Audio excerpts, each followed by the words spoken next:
So it's 1,700 miles to get from where I'm standing now in Asheville, North Carolina, to Ouray, Colorado, which was the first stop on our Western Loop trip. The Western Loop was basically a month of wheeling by the time you get out there and get back, but we had 3 different locations that we were at for about a week at each spot and 4 days of wheeling. So a ton of off-roading on this one. You know, one of the challenges of doing an event like this is that you're demanding a lot of the people that come and the vehicles that you're driving. It's not like we're just trying to make it through a couple days of wheeling and just a couple hours home. I mean, we're days driving out there. We had people coming from upstate Michigan. I had people from Florida. I had some from California, Texas, North Carolina, Georgia, Nebraska, coming to different stops along this event. And so they're driving hundreds of miles. For us, over 1,000 miles, almost 2,000 miles just to get to where we're going.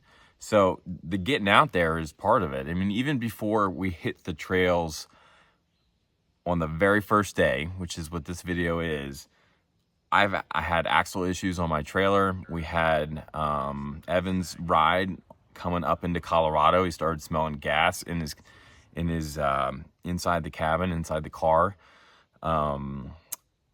Let's see, Angie had a coolant leak before we even got out on the trail.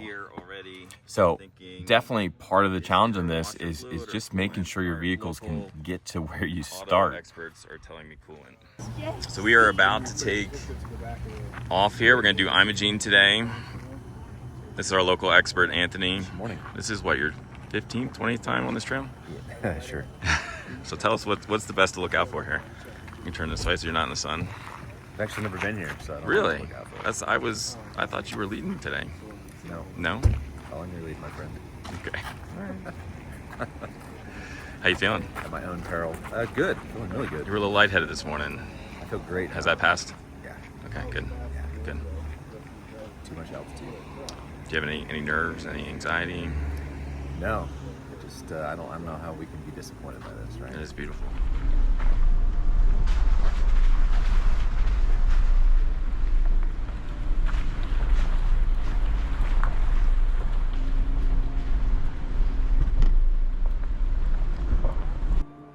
Nice and slow. You're coming down the step rate a little bit here. Nice and slow, slow, slow. There you go. Just roll through it.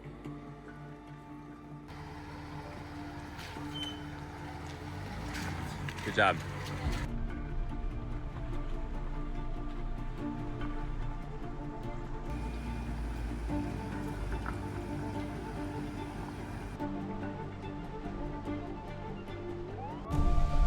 Imogene Trail has definitely become one of our favorite trails. The views out here are incredible. The beginning section of Imogene is the most technical section, and then you just have this really nice climb up to the summit. And then when you come down the backside, you're taken into Telluride, but definitely one of our favorite trails out here.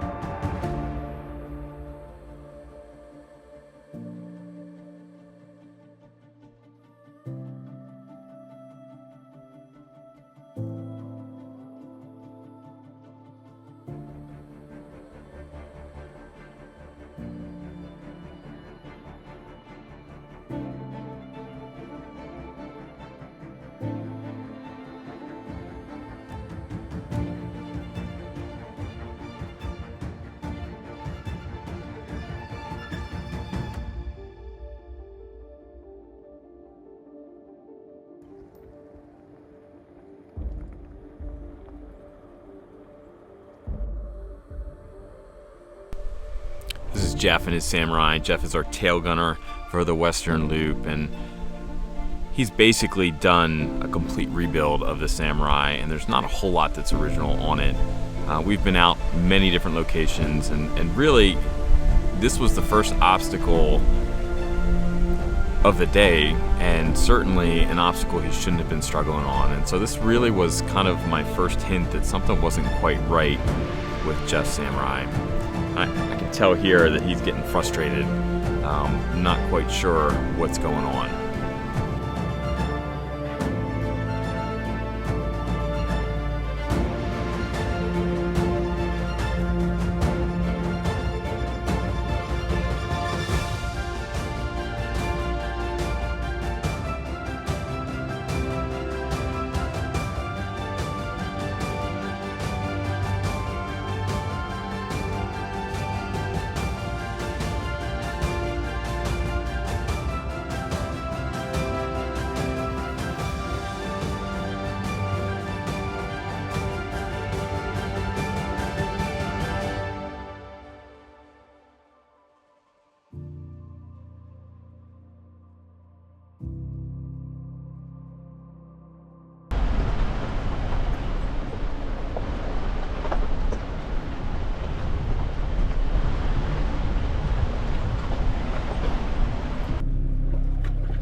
So one of the Jeffs, what's going on here? Explain to everybody.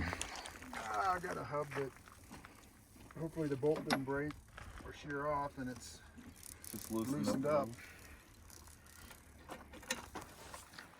So, and you knew that because you were leaking, right? Yeah, it had a little drip. Now it's like a pretty good leak now, and it's got you can see a gap. Yeah, I saw that gap.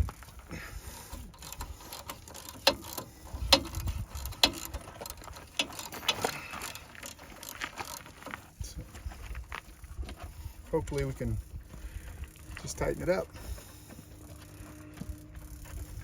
You exhaust your knowledge on mechanical things. If you need help, just let me know. Okay. You're all over it, right? Yeah, I'm all over it. I'll tighten doohickeys and thingamajigs and we'll be all right. All right, Evan. So, thoughts on Imogene so far?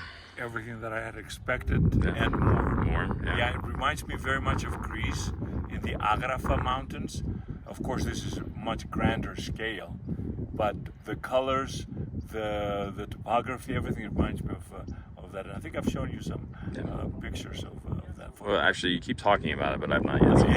I have not. Oh, okay. Yeah. All right. So I have Well, not. I'm super happy, guys. This is the dream of a lifetime. I'm 75 years old. If I don't do it now, when will I do it, right? Yeah. Well, we're happy to have you. And we still have some more to go. Oh, we got lots more to go. Yeah. For So- sure. Thank you. All right, this is Angie. Angie came from Georgia.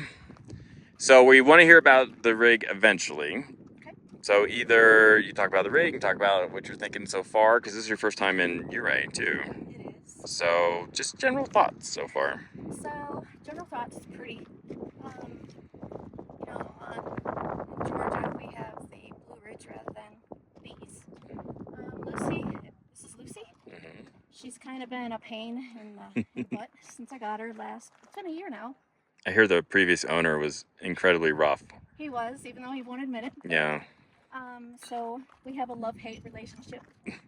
What did I start with? I had a hard knock up front, and it ended up being the upper shock mount, the strut mount. So I swapped out with a whole old man Emo suspension. Got the KM3s, which the first part of the trail I was slipping a lot. I had them down to 20, so I just dropped down to 18 to see if that helps with the slipping. Got OBS 180 awning up here, Cool. and on the other side is the Chiruka shower.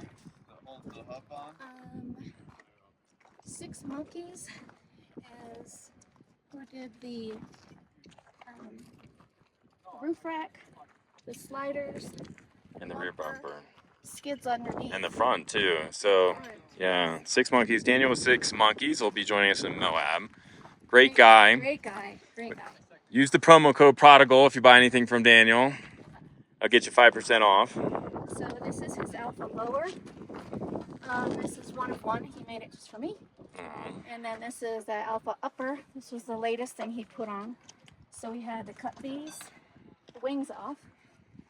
It's been great. I have the swing up gate also for the spare tire. Tried that in Windrock. I was dragging a lot with the swing gate. So I took it off, and now my full spare in the back where the spare tire is supposed to be. Up top I have the toolbox. That's just on Amazon. 10 inches tall, so I can put my bottle jack in there. Brought a water pump, and what else? I brought something else, just in case. Because Lucy, she's temperamental. You never know with her. She had a leak earlier, but leak that earlier. seems to have settled down, right? Right.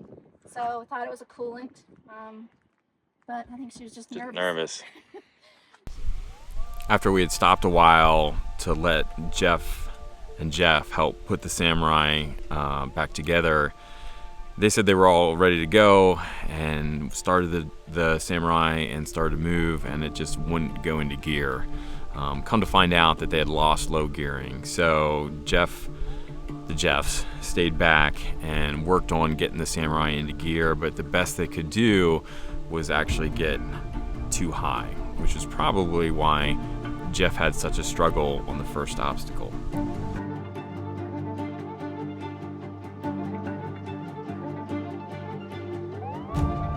At that time, we made the decision that I would keep going. We knew there was a good overlook we were going to stop at just ahead. So we pressed on and let them kind of catch up to us.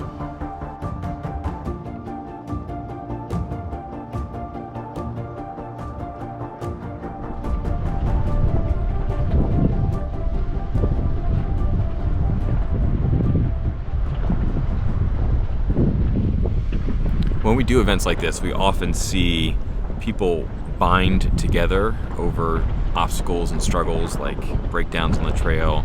But we also see these emotions come out both on and off the trail from our people that are out with us.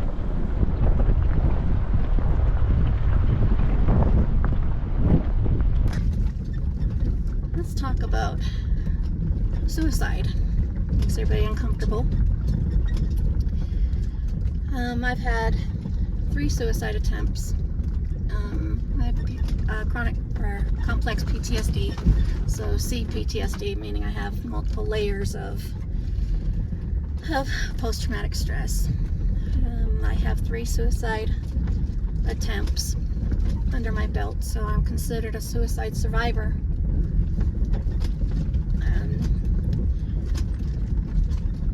My attempts were with vehicles, because it could make it look like an accident and nobody would know, right?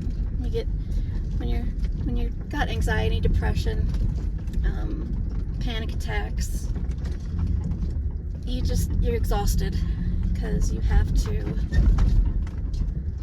wear a fake smile, plastic smile, you know, so nobody knows exactly how broken you are inside.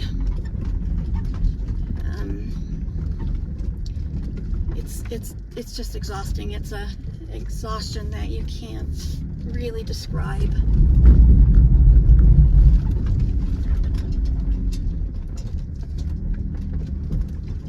And you just want it all to stop.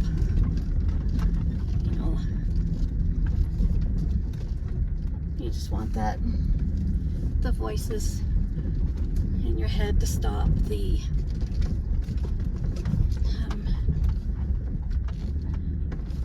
guilt, the anger, the rage, the sadness. You want it to stop, but you keep going because other people, you see that you're that little ray of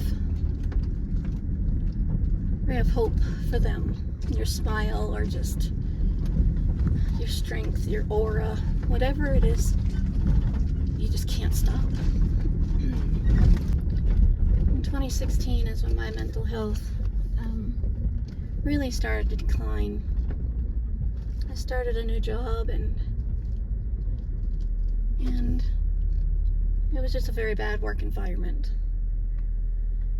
which triggered the PTSD I had from my military service, and a lot of things that I stuffed, a lot of the feelings, emotions, baggage, really.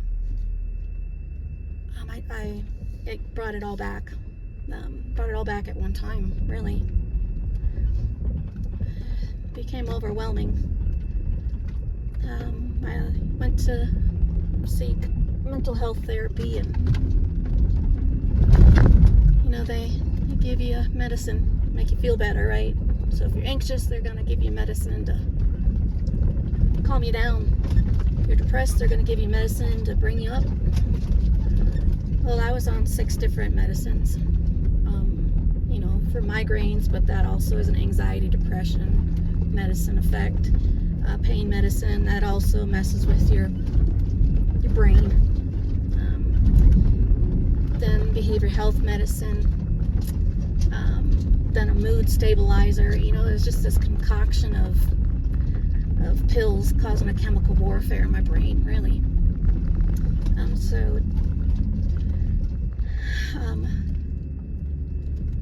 It rapidly declined.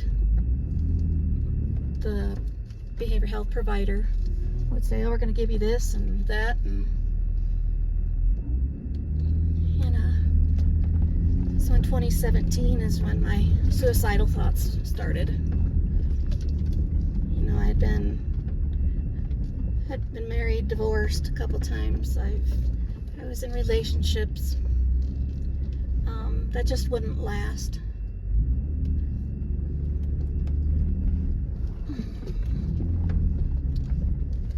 And it was me. It wasn't no fault of the guy, because they were good guys. It was me. I was a mess. I had a lot of anger inside. Anger. I have a complicated background, really. You know, I was sexually assaulted in the military while I was deployed to Kuwait. I was a civilian contractor.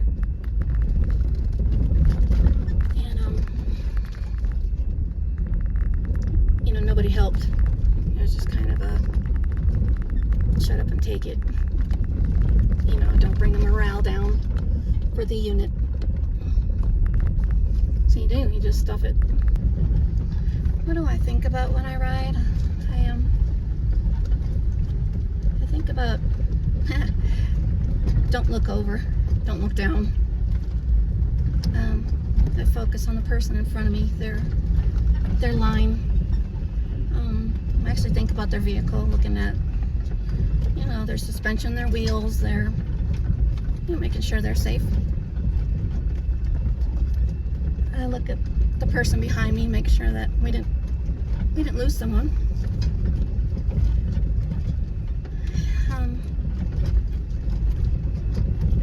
You know, the freedom up here, not many people do this. Not many females, really. Not many female drivers.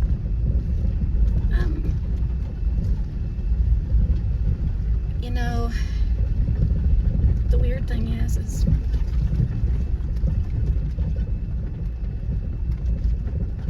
how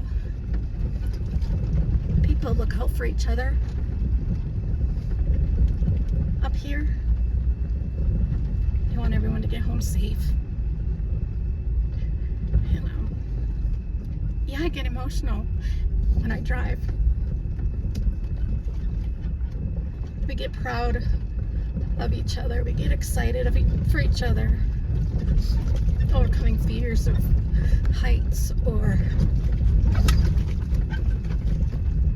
you know, learning to trust the vehicle's abilities, learning to trust their instincts when all you can see is the sky, and you have to know that the vehicle will come down.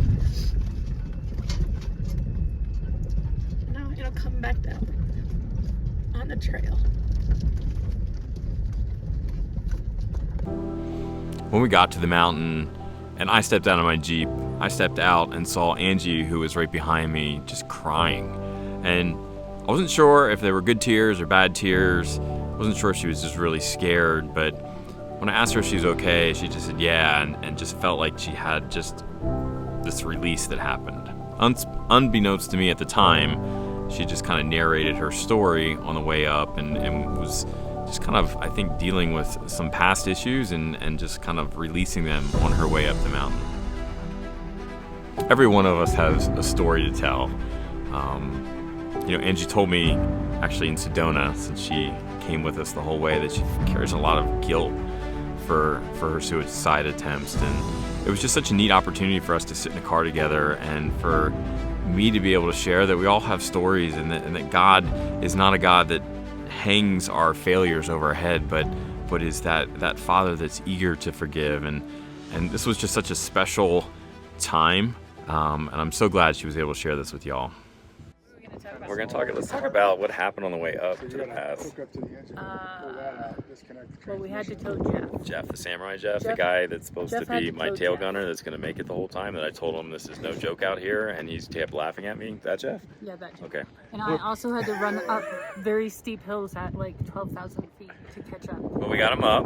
Yeah. He's got second gear, high range, 4 high, and that's about it. So we're getting him down, hoping his brakes don't die on the way down.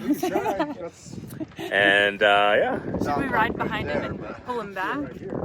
Hold him if back he a little? struggles, that might be a good idea, actually.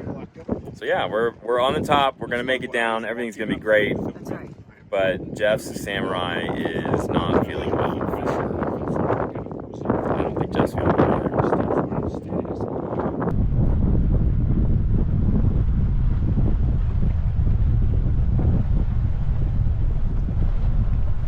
Coming down the backside of the pass, you head into Telluride.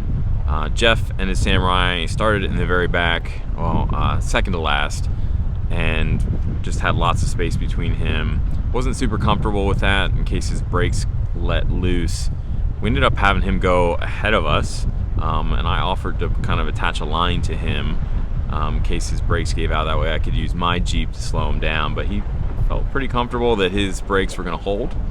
And so he just kind of went ahead of us, and I spent the whole time hoping I didn't see him on his side or into the mountain, because we quickly lost sight of him.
So this is the tunnel on Imogene. We're coming through. Pretty famous. I think it's like Lover's Tunnel or Kissing Tunnel or something like that.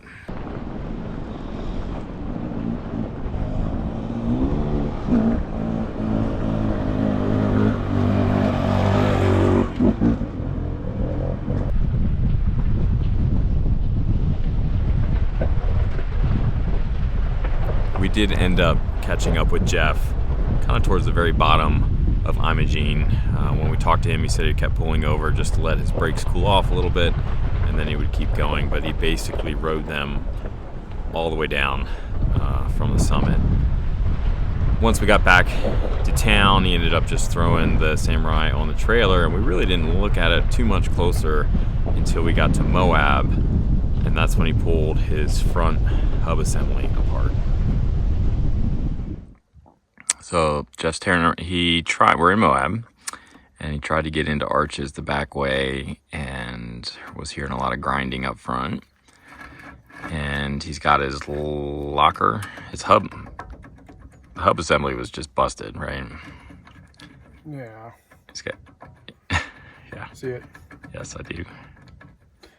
It's pretty. Shot. Yeah. So, but you thought it was shifting better today, right? Well, yeah, but I won't know until I put some pressure on it Right. on the front end and see if it will pops pop out. up and Yeah. over. But this is from going down. What mountain was that we were on? Imogene. This was from going down Imogene on nothing but brakes because I had no low in the transmission. Every time we'd put it in low, it was it wasn't going down into first, it was staying in second, so it wasn't engaging down into low, and it was too much, and it was popping it out, popping the transfer case into neutral. So we rode down Imogene on brakes. Yeah. Tore up your front end. And it just got so hot that it pretty much ate that up in there. Nothing but parts. Nothing but parts and time. Parts, time, and money, right? This is another example of riding down on nothing but brakes. Yep. There's a nice nasty groove in there.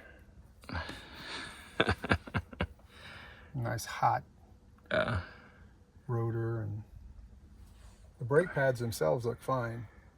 Calipers working fine.